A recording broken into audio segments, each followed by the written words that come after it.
Today, I'll show you how to attach text to a moving object in your video using InShot's tracking feature. This is great for things like name tags, product labels, or fun motion graphics that follow the action. Let's jump in.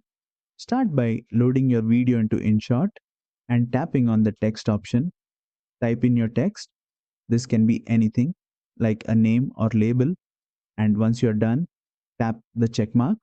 Now, stretch that text layer to match how long the object appears on screen. Just drag the ends of the text layer so it covers the whole moment you want it to follow.